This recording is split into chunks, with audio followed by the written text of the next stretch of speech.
कहानी की शुरुआत एक भविष्य की दुनिया से होती है जहां चारों तरफ सिर्फ बर्फ ही बर्फ थी। इंसानों ने मौसम को काबू करने के लिए मशीनें बनाई थीं, लेकिन वो मशीनें खराब हो गईं और पूरी दुनिया बर्फ से ढक गई। अब बचे हुए कुछ लोग जमीन के नीचे बने बंकरों में रहने लगे थे, जिन्हें कॉलोनी कहा जाता था। इन्हीं में से एक कॉलोनी के अंदर अचानक अलार्म बजता है और दो डरे हुए लोग जान बचाकर गलियारे में भागते हुए दिखाई देते हैं। कोई बहुत ही खतरनाक चीज उनके पीछे पड़ी थी। वे भागते हुए एक दरवाजे तक पहुंचते हैं, लेकिन बदकिस्मती से वो दरवाजा लॉक था। वे उसे खोल नहीं पाए और उनका पीछा करने वाले ने उन दोनों को वहीं मार दिया। इसी बीच एक दूसरी कॉलोनी में सैम नाम का एक आदमी बाहर खतरनाक ठंड में सैटेलाइट डिश की मरम्मत कर रहा था। तभी वह देखता है कि कुछ लोग एक बीमार आदमी को लेकर बाहर आ रहे हैं। वह बीमार आदमी ठीक होने के लिए सिर्फ एक दिन की मोहलत मांग रहा था, लेकिन मैसन नाम का शख्स उसकी बात सुनने को तैयार ही नहीं था। मैसन का मानना था कि वे पहले ही उस बीमार आदमी पर बहुत सारा राशन और संसाधन बर्बाद कर चुके थे। वह उसे तुरंत गोली मारने के लिए बंदूक तान देता है और इस बात को भी अनसुना कर देता है कि वह आदमी नियम के मुताबिक खुद बर्फ में जाकर मरने की मांग कर रहा था। सैम तुरंत बीच बचाव करता है और मैसन को याद दिलाता है कि यहाँ का नियम है कि बीमार आदमी खुद चुन सकता है कि उसे गोली खानी है या बाहर बर्फ में जाना है, और इस नियम का सम्मान होना चाहिए। लेकिन मैसन को इन बातों से कोई फर्क नहीं पड़ा और उसने उस आदमी को वहीं मार दिया। उसका कहना था कि बाकी लोगों के जिंदा रहने के लिए यह जरूरी था। जब सैम वापस कॉलोनी के अंदर आता है तो पता चलता है कि यहाँ रहने वाले लोग एक बंद जगह में बहुत कम संसाधनों के साथ रह रहे थे, इसलिए वे मामूली सर्दी जुकाम से भी बुरी तरह डरते थे। दरअसल पिछली बार जब यहाँ फ्लू फैला था तो उसने एक हफ्ते के अंदर ही 20 लोगों की जान ले ली थी। इसी खतरे को देखते हुए उनके लीडर ब्रिग्स ने यह नियम बनाया था कि अगर कोई भी बीमार पड़ता है तो उसे तुरंत सबसे अलग क्वारंटाइन में भेज दिया जाएगा। नियम के मुताबिक अगर क्वारंटाइन में रहने के बाद भी बीमार लोगों की हालत में सुधार नहीं होता तो उन्हें दो रास्तों में से एक चुनना पड़ता था। या तो वो एक गोली खाकर अपनी जान दे दें या फिर बर्फ में एक लंबी सैर पर निकल जाएं, जहां भी मौत पक्की ही थी। इस कॉलोनी के लोग जिंदा रहने के लिए जी जान से मेहनत करते थे। वे एक दूसरे का ख्याल रखते और बीज उगाने की कोशिश करते थे। लेकिन अब उनकी आबादी पहले जैसी नहीं रही थी, क्योंकि हर गुजरते साल के साथ खाना और संसाधन कम होते जा रहे थे। कॉलोनी में अक्सर यह अफवाह उड़ती थी कि कहीं दूर एक ऐसी जगह है जहां मौसम गर्म है और वह स्वर्ग जैसा है। लेकिन सैम इन बातों को सिर्फ एक कहानी मानता था। सैम लीडर ब्रिग्स के पास गया ताकि वह उसे बता सके कि मैसन ने नियम तोड़कर उस बीमार आदमी को जबरदस्ती मारा है। ब्रिग्स यह सुनकर खुश नहीं था, लेकिन उसके पास मैसन से निपटने के अलावा एक और बड़ी समस्या आ चुकी थी। वे दोनों तुरंत कम्युनिकेशन रूम पहुंचे, जहां कूपर ने उन्हें एक डरावनी जानकारी दी। उसे कॉलोनी 5 से एक लगातार बजने वाला खतरे का सिग्नल मिल रहा था, लेकिन वहां से कोई भी उनके मैसेज का जवाब नहीं दे रहा था। मामले की गंभीरता को देखते हुए ब्रिग्स ने आधे घंटे में एक बैठक बुलाई। इसी दौरान सैम विक्टर से मिलने गया, जो वहां के जानवरों का इंचार्ज था, लेकिन वहां के भी हालात अच्छे नहीं थे। विक्टर ने बताया कि खरगोशों का पिछला बच्चा मरा हुआ पैदा हुआ था। अब उनके पास सिर्फ 12 खरगोश बचे थे, जिनमें केवल एक मादा थी, और सबसे बड़ी दिक्कत यह थी कि बाकी खरगोश उसके साथ संभोग नहीं करना चाहते थे, यानी खाने की कमी और बढ़ने वाली थी। इधर ब्रिग्स मैसन को उसकी मनमानी के लिए डांटने गया, लेकिन मैसन को अपनी गलती का कोई पछतावा नहीं था। उसने अपने फैसले का बचाव करते हुए कहा कि जो लोग बाहर वॉक पर जाते हैं वे आखिर में वापस लौट आएंगे और उनका बचा कुचा खाना भी खत्म कर देंगे। बाद में सैम अपनी प्रेमिका काई से मिलने पहुंचा। काई वहां पौधों और खरगोशों के लिए खाने का इंतजाम देख रही थी। उसे पूरा भरोसा था कि मौसम को ठीक करने वाली मशीनें अभी भी बर्फ के नीचे कहीं दबी हुई हैं और काम कर सकती हैं। वह हार मानने को तैयार नहीं थी और अपने रडार की मदद से लगातार उस तकनीक को खोजने की कोशिश कर रही थी। थोड़ी देर बाद कॉलोनी के सभी लोग मीटिंग के लिए एक जगह जमा हुए। वहां डेक्स्टर अपनी पत्नी को बार बार समझा रहा था कि वह सबके सामने खांसे नहीं, ताकि किसी को शक न हो। जब सैम वहां से गुजरा तो उसकी पारखी नजरों ने भांप लिया कि वे दोनों बीमार हैं। सैम ने उन्हें टोकते हुए फौरन अपने कमरे में जाने को कहा, लेकिन डेक्स्टर डर गया और उसने बात को घुमाते हुए कहा कि वे दोनों बिल्कुल ठीक हैं। उसी समय ब्रिग्स वहां आता है और सबको कॉलोनी 5 के हालात के बारे में बताता है। वह ऐलान करता है कि वह खुद एक टीम लेकर वहां जांच करने के लिए जाएगा। मैसन इस बात का विरोध करता है और कहता है कि इस मुश्किल वक्त में उन्हें अपने लोग और राशन बाहर बर्बाद नहीं करने चाहिए, लेकिन ब्रिग्स उसकी बात को अनसुना कर देता है। फिर ब्रिग्स डेक्स्टर को अपनी टीम में शामिल होने के लिए कहता है, लेकिन सैम जानता था कि डेक्स्टर और उसकी पत्नी की तबीयत ठीक नहीं है। डेक्स्टर को बचाने के लिए सैम खुद आगे आता है और कहता है कि वह टीम में जाएगा, जबकि डेक्स्टर को टरबाइन की देखभाल के लिए यहीं रुकना चाहिए। अपने पिता विक्टर के मना करने के बावजूद जवान लड़का ग्रेडन भी इस मिशन के लिए स्वेच्छा से आगे आता है। अपनी टीम तैयार करने के बाद ब्रिग्स काय को अपनी गैर मौजूदगी में कॉलोनी का इंचार्ज बना देता है। तभी अचानक डेक्स्टर की पत्नी को सबके सामने छींक आ जाती है, जिससे वहां हड़कंप मच जाता है। लोग डर के मारे अपने चेहरे ढक लेते हैं और उनसे दूर हटने लगते हैं। उस पति पत्नी को तुरंत क्वारंटाइन में डाल दिया जाता है। मेसन एक बार फिर शिकायत शुरू कर देता है कि उन्हें अभी उनका टेस्ट करना चाहिए। ब्रिग्स उसे जमकर डांटता है और साफ कह देता है कि उसके वापस आने तक उन दोनों के बारे में कोई फैसला नहीं लिया जाएगा। इसके बाद एक छोटा सा दृश्य दिखाई देता है, जहां एक बर्फीले तूफान के बीच एक लड़का तेज हवाओं का मुकाबला करते हुए चल रहा है। वह तब दंग रह जाता है जब उसे अपनी माँ जमीन पर मरी हुई मिलती है। ठीक उसी वक्त सैम की नींद खुल जाती है। पता चलता है कि यह उसकी माँ की मौत का एक भयानक सपना था जो उसे अक्सर आता था। काई उसे संभालती है और याद दिलाती है कि जो हुआ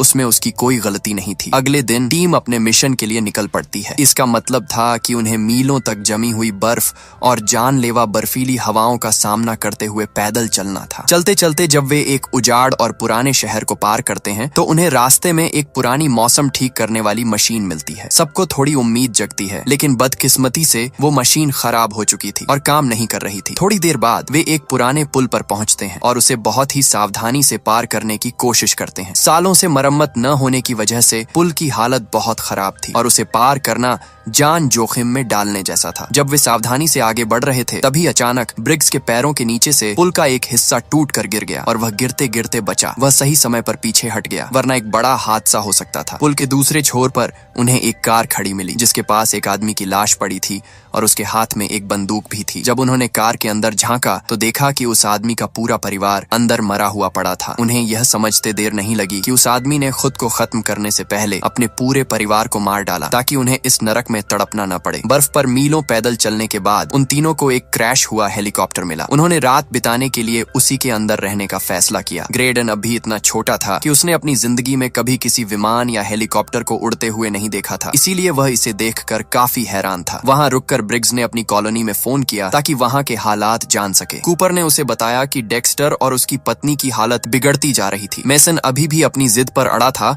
कि उनका टेस्ट किया जाए, इसलिए ब्रिग्स ने कूपर को साफ कह दिया कि अगर मेसन अपनी हद पार करने की कोशिश करे तो वह उसके खिलाफ ताकत का इस्तेमाल कर सकता है। बाद में बातों बातों में ग्रेडन को वहां एक पुरानी मैगजीन मिली, जिसे देखकर दूसरे लोग उसे चिढ़ाने लगे। ब्रिग्स ने बताया कि यह वही जगह है जहां उसे सालों पहले सैम मिला था। यह सुनकर सैम ग्रेडन को अपनी कहानी सुनाने लगा। उसने बताया कि जब वह छोटा बच्चा था तब उसका परिवार और कुछ अन्य लोग पुरानी खदानों में छिपकर रहा करते थे। सैम ने बताया कि जब उनकी सप्लाईज खत्म हो गई और उन्होंने अपने कुत्तों और घोड़ों तक को खा लिया, तब उसके पिता और कुछ अन्य आदमी मदद मांगने के लिए शहर गए थे, लेकिन वे कभी वापस नहीं आए। उस ठिकाने पर लोग एक एक करके मरने लगे थे, इसलिए सैम ने अपनी माँ और बहन को किसी सुरक्षित जगह ले जाने की कोशिश की, पर बदकिस्मती से वे एक भयानक बर्फीले तूफान में फंस गए और सब अलग हो गए। सैम ने उसके बाद उन्हें फिर कभी नहीं देखा। अगर ब्रिग्स उसे नहीं मिलता तो वह भी उस दिन मर गया होता। अगले दिन वे तीनों आखिरकार कॉलोनी 5 पहुंच जाते हैं। वहां के मुख्य गेट के बाहर खून के धब्बे देखकर वे दंग रह गए। जैसे ही वे अंदर दाखिल हुए,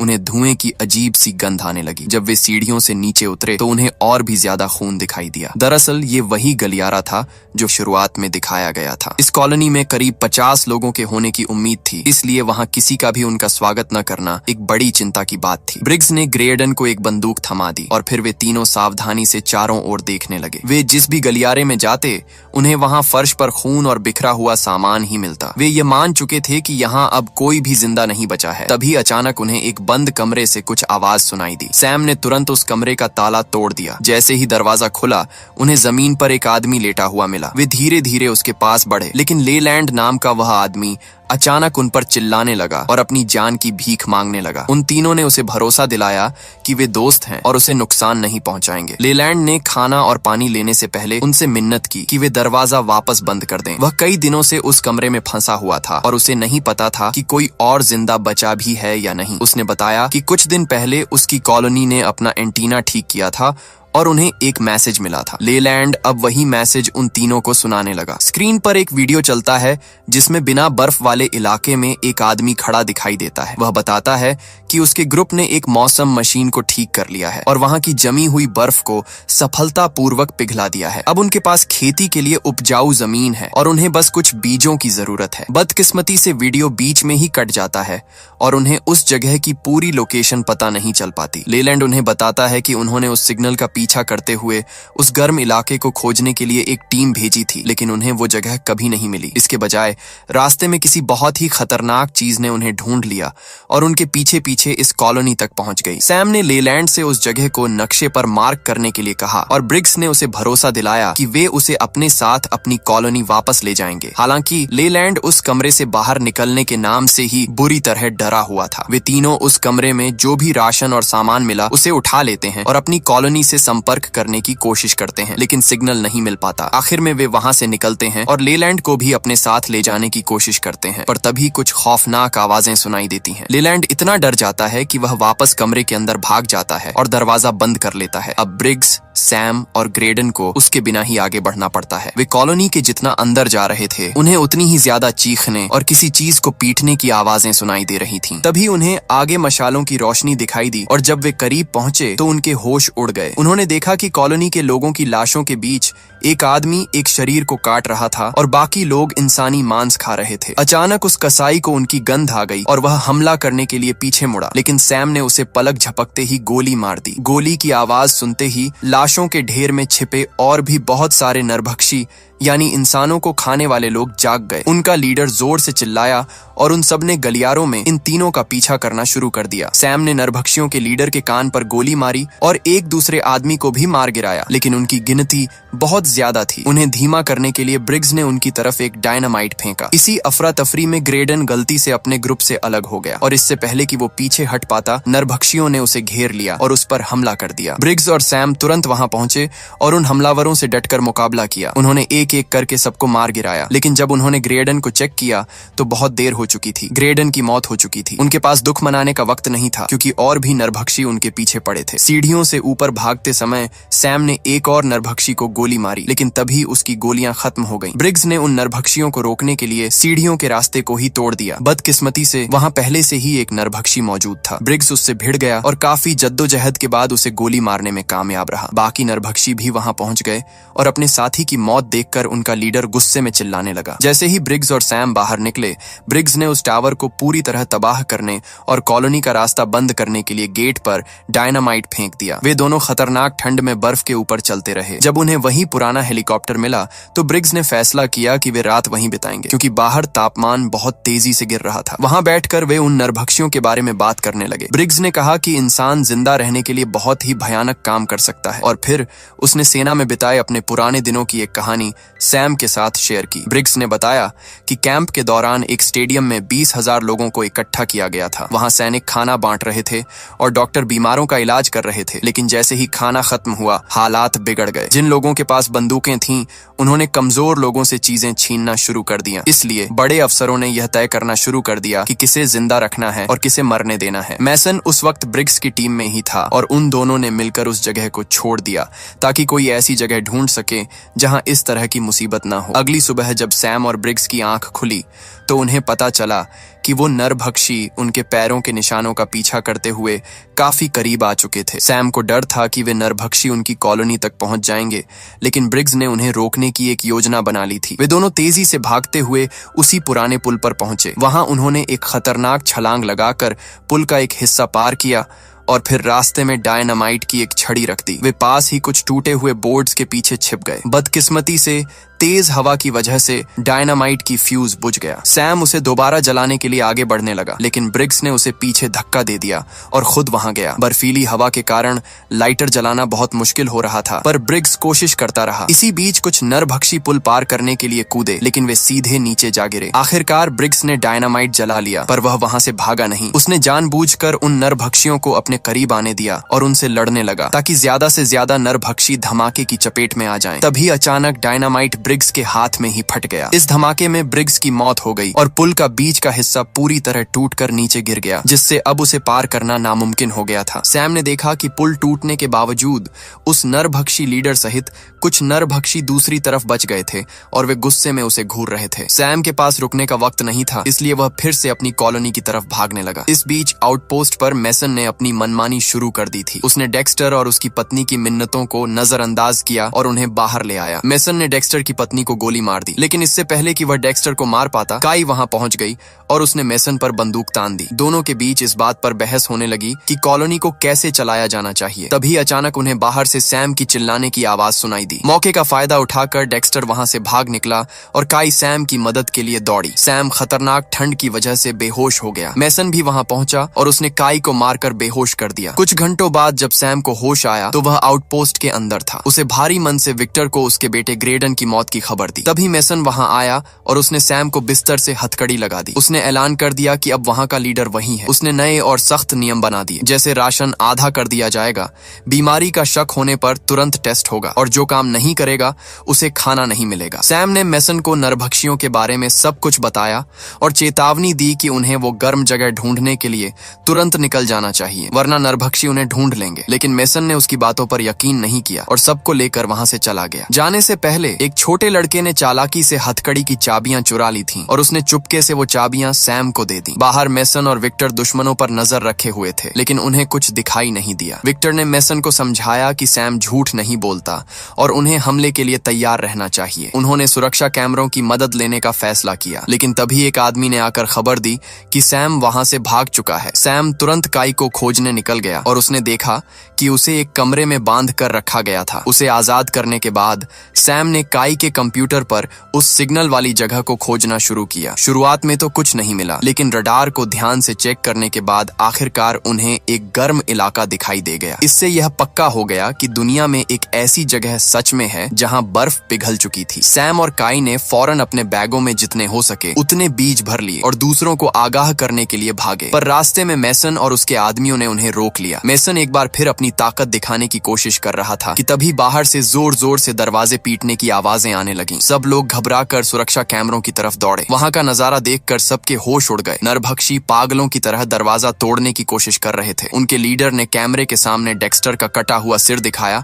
और फिर कैमरा तोड़ दिया। यह देखकर मेसन को आखिरकार सैम की बात पर यकीन हो गया। उसने तुरंत आदेश दिया कि जो भी लड़ सकता है उसे हथियार दिए जाएं और बाकी लोग तिजोरी में छिप जाएं। कूपर सभी लोगों को तिजोरी की तरफ ले गया और दरवाजे पर पहरा देने लगा, जबकि मेसन और सैम की टीम हथियारों के साथ गलियारे में मोर्चा संभालकर खड़ी हो गई। वे बस दरवाजा टूटने का इंतजार कर रहे थे। तभी अचानक बत्तियां गुल हो गईं। जब रोशनी वापस आई तो सामने का दरवाजा खुला हुआ था, पर अंदर कोई नहीं आया। तभी पूरे ठिकाने के अंदर से अजीब आवाजें आने लगीं। अचानक कूपर के ठीक सामने वाले वेंट से एक नरभक्षी कूदकर बाहर निकला। कूपर ने खुद को बचाने की कोशिश की, पर नरभक्षी ने उसे नीचे गिरा दिया और तिजोरी की तरफ भागा। लेकिन इससे पहले कि वो अंदर घुस पाता, कॉलोनी के लोगों ने उसके मुंह पर ही तिजोरी का भारी दरवाजा बंद कर दिया। एक दूसरे गलियारे में एक छोटी लड़की रास्ता भटक गई थी और छिपने की जगह ढूंढ रही थी, लेकिन तभी एक नरभक्षी ने उसे ढूंढ लिया और मार डाला। इधर मेसन और सैम के हथियारबंद ग्रुप को बहुत देर से समझ आया कि नरभक्षी वेंट्स के जरिए अंदर घुस चुके हैं। दुश्मन ने उन्हें घेर लिया और एक बहुत ही खौफनाक लड़ाई शुरू हो गई। दोनों तरफ से लोग मारे जा रहे थे, लेकिन चाहे वे कितने भी नरभक्षियों को मार गिराते, उनकी गिनती कम ही नहीं हो रही थी। सैम और काई वहां से निकलने में कामयाब रहे, लेकिन विक्टर भागते भागते थक चुका था। उसने हार मानने के बजाय नरभक्षियों के लीडर से अकेले ही भिड़ने का फैसला किया। विक्टर ने डटकर मुकाबला किया, लेकिन बदकिस्मती से वो खूंखार लीडर